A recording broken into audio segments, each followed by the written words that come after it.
بسم الله الرحمن الرحيم الحمد لله والصلاة والسلام على رسوله الكريم أما بعد أيها الأحبة السلام عليكم ورحمة الله وبركاته وبعد السلام mes frères, mes sœurs de foi et de cœur, avant de commencer je vais vous lire un verset du Coran et on va commencer toujours sur notre chapitre sur le jeûne Inch'Allah.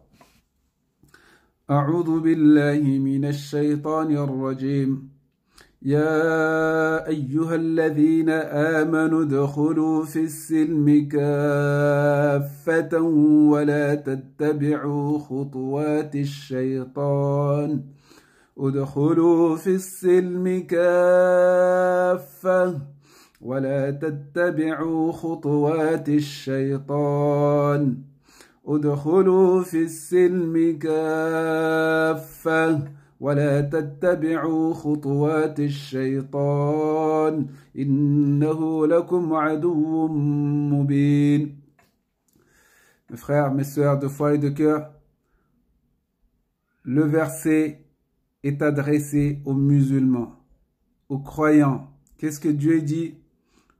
Ô vous les croyants, udkhulu fi silmi kaffa, entrez dans l'islam totalement, entrez dans la soumission totalement, entrez totalement dans la soumission. Wala tattabi'u khutuwati shaytan, et ne suivez pas les pas du diable.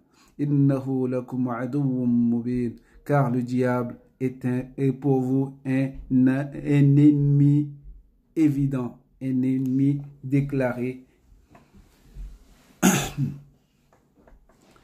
Mes frères, mes sœurs de foi et de cœur, je vais vous dire un truc aujourd'hui. J'entends beaucoup de choses quand le mois de Ramadan, tous les ans, on entend beaucoup de choses, des bruits qui courent partout. Mais avant de dire cela, je vais dire un truc. Et suivez la vidéo jusqu'à la fin, Inch'Allah. Ceux qui adorent le Ramadan, ils sont comme les idolâtres. Ceux qui adorent le Ramadan sont comme les idolâtres. Je dis adorer le Ramadan parce que, pourquoi? Parce que quand le mois de Ramadan, tu vois des gens qui portent, les femmes portent des voiles, les hommes, ils arrêtent tout, et les femmes, les hommes, tout le monde, ceux qui boivent arrêtent de boire, ceux qui font les zina, ils arrêtent de faire les zina pour le Ramadan. Mais en dehors de Ramadan, ils recommencent. Ça veut dire qu'ils adorent le Ramadan. Ils mettent des châles, des abayas, parce que c'est le Ramadan. C'est le Ramadan, donc on doit avoir de beaux vêtements, des vêtements qui couvrent le corps. Mais quand c'est pas le Ramadan, on retourne dans notre monde, on retourne dans le monde de tout le temps. Alors, ces personnes-là, je les appelle adorateurs de Ramadan. Adorateurs de Ramadan. C'est ça ce que je les appelle. Ils sont mouchriks. Ils sont des associateurs. Pour moi, excusez-moi du terme, mais ces personnes-là, on les considère comme des mouchriks, des associateurs. Pourquoi? Parce qu'ils adorent le Ramadan. Il y en a quand c'est le mois, ils ne croient pas en Dieu, mais quand c'est le mois de Ramadan, ils font le jeûne. Ils font le jeûne comme les musulmans. Ils ne sont pas des musulmans. On ne les considère pas des musulmans. Pourquoi? Parce qu'ils refusent l'existence de Dieu. Il te dit des paroles de kufr. Par exemple, qui te dit que, quand tu leur parles de Dieu, il te dit, comment peux-tu être certain de cela, par exemple. Et quand c'est le Ramadan, ils passent leur temps à jeûner, à passer la journée sans manger et le soir pour venir manger des plats de luxe. Alors, je dis que ces gens-là, ce sont les adorateurs de Ramadan. Ce ne sont pas des adorateurs de Dieu. Arrêtons d'être des adorateurs de Ramadan et devenons des adorateurs de Dieu. Adorateurs de Dieu, quand le mois de Ramadan, c'est un mois d'entraînement pour les autres mois. Un mois de sacrifice. Un mois de bénédiction de la part de Dieu. Peut-être que Dieu va avoir la rahma sur toi. Peut-être que Dieu va avoir le pitié sur toi, qu'il va faire que tu deviens un bon musulman. C'est pour cela qu'on s'entraîne. C'est pour cela qu'on ne dit pas des mots. On se prive de dire des mots blessants qui va blesser l'autre. On se prive d'insulter. On se prive de manger beaucoup. On se prive de faire beaucoup de choses qui sont permises en dehors du mois de Ramadan, par exemple, et on s'entraîne. Le corps et l'âme, il a besoin de cela, d'être privé de temps en temps, d'être privé. Et comme les shayatines sont fermés, sont enchaînés durant ce mois, c'est un mois où on peut faire beaucoup de choses. C'est un mois où on peut travailler sur notre âme, travailler en dehors des shayatines. L'âme, il veut le faire, il veut faire le mal, mais nous on travaille. Si on arrive à ne pas boire de l'alcool durant le mois de Ramadan, pourquoi le 11 prochain mois, on ne peut pas faire l'effort de ne pas le faire? Si on arrive à ne pas fumer la journée, pourquoi ne pas continuer à ne pas fumer dans la nuit? Et après le Ramadan aussi, continuer à ne pas arrêter de fumer, par exemple. Et ceux qui se voilent, pourquoi le mois de Ramadan, tu arrives à te voiler et quand le mois de Ramadan il passe, tu n'arrives plus à te voiler? C'est un problème. C'est un problème. Notre cœur est malade. Nous sommes malades. On doit se soigner. Quand une personne est malade, il a un bobo sur lui, il va chez le médecin. Ben, un musulman, quand il a un problème, il va voir une personne qui peut l'aider à remonter ce problème. Donc,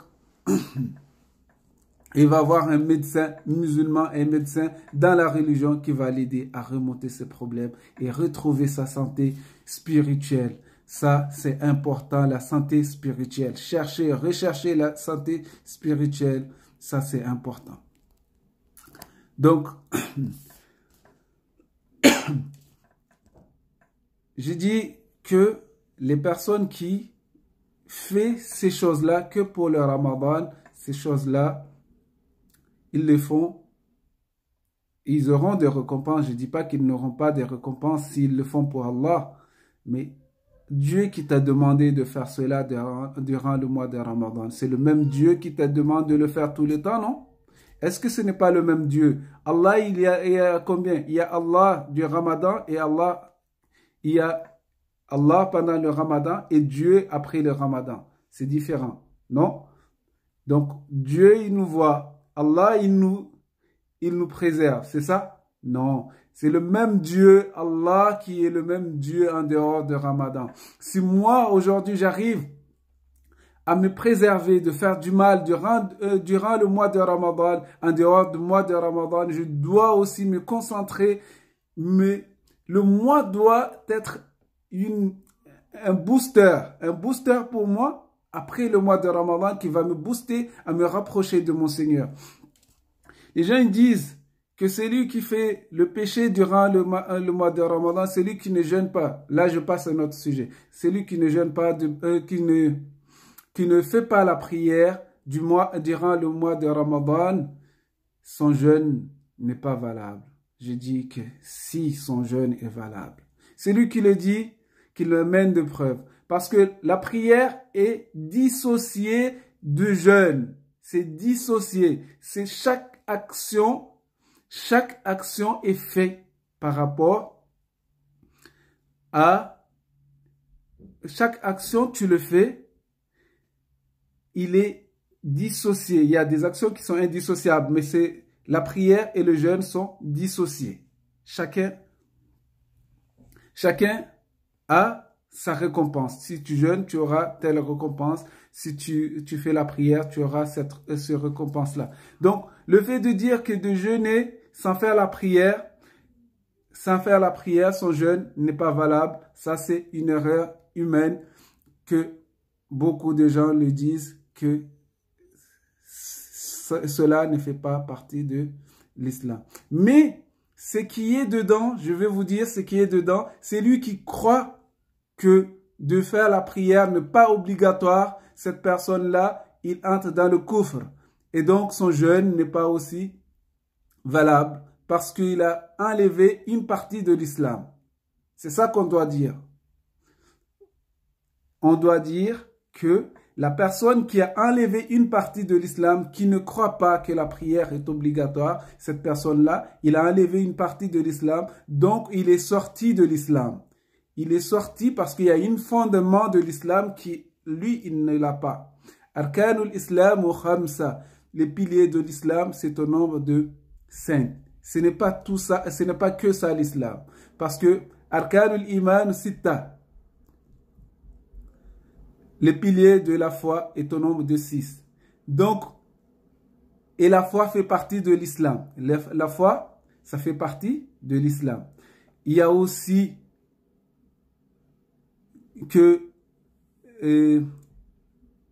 la foi, il est de 70 branches et plus. La foi est de 70 branches et plus. Donc, tout cela, les 70 branches de la foi, fait partie de l'islam. Et beaucoup de choses qui font partie de l'islam, qu'aujourd'hui on a négligé, qu'on en reparlera, Inch'Allah, dans les vidéos qui ne sont pas des vidéos de Ramadan, Inch'Allah. Mais ce que je veux vous dire, c'est que celui qui a enlevé une partie de l'islam, il ne fait plus partie de l'islam, des piliers de l'islam. Celui qui a enlevé une des piliers de l'islam, il ne fait plus partie des musulmans. Par exemple, celui qui dit que faire la prière n'est pas obligatoire, cette personne-là n'est plus musulman. Mais s'il ne le fait pas, parce que il n'arrive pas à le faire, il doit se forcer à le faire, comme tout bon musulman, doit se forcer à faire la prière à l'heure, doit faire toutes ses prières et jeûner son mois, faire le hajj, donner la zakat. Déjà, il doit avoir les piliers de la foi, la shahada déjà. Un musulman, c'est celui qui a les shahadatayn, les deux piliers de shahada, la ilaha illallah Muhammad Rasulullah. La ilaha illallah Muhammad Rasulullah, c'est lui qui a ça. Puis, il fait sa prière. La prière, c'est avant le jeûne. Parce que, puis, il fait quoi? Le jeûne, puis quoi? Faire le hajj, le pèlerinage et donner la zakat. C'est lui qui fait tout cela. Il fait partie des musulmans. J'ai inversé l'ordre, mais ce n'est pas grave. Le but, c'est d'arriver à faire tout ça. Il est dans la base de l'islam. Il n'a pas encore tout l'islam. Il a la base de l'islam. Ça, c'est la base. Donc, c'est lui qui a enlevé la base, le fondement de l'islam, un poteau de l'islam. Cette personne-là ne fait plus partie de l'islam. Si tu ne crois pas en Muhammad sallallahu alayhi wa sallam, tu n'es plus musulman. Si tu ne crois pas que la prière est obligatoire, tu n'es plus musulman. Si tu ne crois pas que le hajj est obligatoire, tu n'es plus musulman. Si tu ne crois pas l'obligation de donner l'aumône, tu n'es plus musulman. Si tu ne crois pas à l'obligation du jeûne, tu n'es plus musulman. Donc, arrêtons de dire que celui qui ne fait pas la prière, sa hajj durant le mois de Ramadan, sa prière, son jeûne n'est pas valable. Mais je dis bien que son jeûne est valable s'il croit que c'est obligatoire, mais c'est dur pour lui. Il doit s'efforcer à faire la prière. Il doit s'efforcer à faire tous les piliers de l'islam. Mais son jeûne compte comme une personne qui a fait un grand péché durant le mois de Ramadan, par exemple, faire le zina, boire de l'alcool.